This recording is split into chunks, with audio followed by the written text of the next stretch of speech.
નમસ્કાર સંદેશ ન્યૂઝમાં આપનું સ્વાગત છે। બુલેટિન સાથે હું હિના। વાત કરવી છે રાજ્યમાં ઉનાળો બતાવશે આકરા તેવર, કારણ કે માર્ચ મહિનાની ગરમી મહા મુસીબત બનશે। અંબાલાલ પટેલની આગાહીને લઈને અનુમાન કરવામાં આવ્યું છે 7 માર્ચથી મહત્તમ તાપમાનમાં વધારો થતા ગરમી ભૂક્કો બોલાવશે। ઉત્તર ગુજરાતના બનાસકાંઠા, સાબરકાંઠા, મહેસાણા, પાટણ સહિતના ભાગોમાં મહત્તમ તાપમાન 38 થી 39 ડિગ્રી સુધી રહેશે। કચ્છમાં તો 40 ડિગ્રી સુધી મહત્તમ તાપમાન નોંધાશે।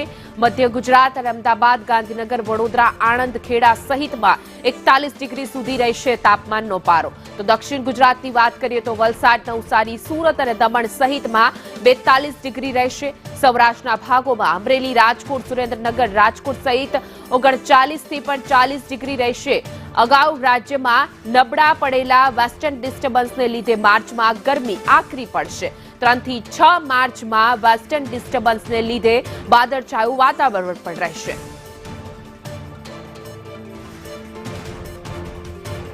રાજ્યમાં ઉનાળો આકરો રહેવાનો છે, એની સાથે જ કમોસમી વરસાદનું સંકટ પણ છે। હવામાન નિષ્ણાત અંબાલાલ પટેલ આપણી સાથે છે, એમની સાથે જ વાત કરીએ। કાકા, ક્યારે વરસાદ અને ક્યારે ગરમીની અસર રહેવાની છે રાજ્યમાં? વેસ્ટર્ન ડિસ્ટર્બન્સ એક પછી એક આવી રહ્યા છે, પણ નબળા આવી રહ્યા છે। તારીખ 7 થી 10 એક બીજું વેસ્ટર્ન ડિસ્ટર્બન્સ આવશે, જેના લીધે દેશના ઉત્તરીય પર્વતીય પ્રદેશોમાં ટોચના ભાગમાં બરફવર્ષા અથવા કરા પડવાની શક્યતા રહેશે। અને તારીખ 23મી માર્ચથી માર્ચના અંત સુધીમાં ફરી એક વેસ્ટર્ન ડિસ્ટર્બન્સ આવશે, જેના કારણે દેશના ઉત્તરીય પર્વતીય પ્રદેશોમાં હિમવર્ષા, કરા પડવા વગેરે રહેશે। અને જેના કારણે ગુજરાતનું હવામાન પણ પલટાઈ શકે, પરંતુ ગુજરાતમાં વાદળવાયુ આવવાની શક્યતા રહી શકે, કારણ કે આ વખતે વેસ્ટર્ન ડિસ્ટર્બન્સ નબળા આવી રહ્યા છે અને અરબી સમુદ્રનો ભેજ અને બંગાળ ઉપસાગરનો ભેજ ના કારણે કંઈક વાદળો બની રહ્યા છે। અત્યારે વાદળ બનતા નથી અને આ મોસમનું પરિવર્તન જોતા તેની અસર આવનાર ચોમાસા પર શું થશે તે તો આવનાર ચોમાસાના ઉપરથી જ આપણને ખ્યાલ આવશે। હાલ ગરમી પડી રહી છે, કેટલી ગરમી પડવાની છે આગામી દિવસમાં? ગરમી હમણાં પડી રહી છે।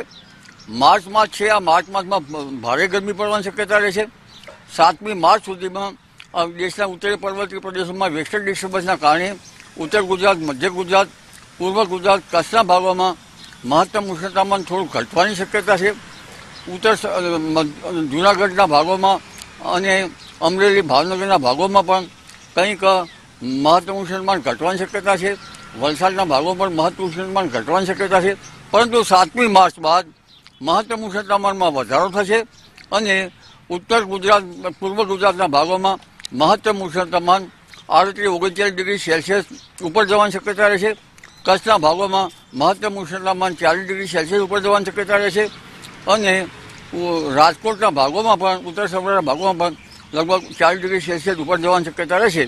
જૂનાગઢના ભાગોમાં પણ ગરમી વધુ રહેશે અને મહત્તમ ઉષ્ણતામાન 40 ડિગ્રી સેલ્સિયસ જેવું જવાની શક્યતા રહે। માર્ચ મહિનામાં વરસાદની સાથે સાથે ગરમી પણ વધશે એવું કહી શકાય? માર્ચ માસમાં ગુજરાતમાં વાદળવાયુ આવી શકે, ક્વચિત જ વરસાદ આવી શકે, છાંટા પડી શકે, પણ માર્ચ માસમાં એક પછી એક વેસ્ટર્ન ડિસ્ટર્બન્સ ઘણા આવવાની શક્યતા છે, જેના કારણે હવામાનમાં પલટો આવી શકે છે અને ગરમી લગભગ 23 માર્ચ પછી ગરમી વધશે, કારણ કે લગભગ 21મી માર્ચે સૂર્ય સાયન ઉત્તર ગોળાર્ધ તરફ આવશે। જેમ જેમ સૂર્ય ઉત્તર ગોળાર્ધ તરફ આવતો થાય તેમ તેમ ગરમી વધતી એ સ્વાભાવિક છે। એટલે માર્ચ માસમાં આ વખતે ગરમી પડશે, જોકે એપ્રિલમાં અને મેમાં તો આકરી ગરમી પડશે। એટલે હમણાં માર્ચ માસ જે છે એ મહત્તમ ઉષ્ણતામાનવાળો રહેશે અને હવામાનમાં પલટા રહેશે। દેશના ઉત્તરીય પર્વતીય પ્રદેશોમાં હિમવર્ષા, બરફના તોફાનો, પવનના તોફાનો, પણ ઉલ્લેખનીય છે કે આ વેસ્ટર્ન ડિસ્ટર્બન્સ આવતા પહેલાં પવનનું જોર વધારે રહેશે અને આ પવનના જોરના કારણે આંબાના પાક ઉપર તેની અસર થવાની શક્યતા છે। આંબાનો મોર વગેરે ગળી જવાની શક્યતા રહી શકે અને પિયતમાં અત્યારે હાલ ઉનાળુ વાવેતર હશે, એટલે પિયતમાં 2 પિયત વચ્ચે ગાળો ટૂંકાવવો પડે એમ થઈ શકે। ક્વચિત હમણાં તો ઘઉંના પાક ઊભા છે, તો ગરમીના કારણે ઘઉંના પાક ઉપર પણ કંઈક અસર થઈ શકતી હોય છે। એટલે કમોસમી વરસાદ અને ગરમીની સાથે સાથે કેટલાક વિસ્તારમાં વાદળછાયું વાતાવરણ રહેશે, પરંતુ માર્ચમાં પણ આકરો ઉનાળો પડવાની, આકરી ગરમી પડવાનું અનુમાન હવામાન નિષ્ણાંતે કર્યું છે। કેમેરામેન મનીષ વાણિયા સાથે દિવ્યા ચૌહાણ, સંદેશ ન્યૂઝ, ગાંધીનગર.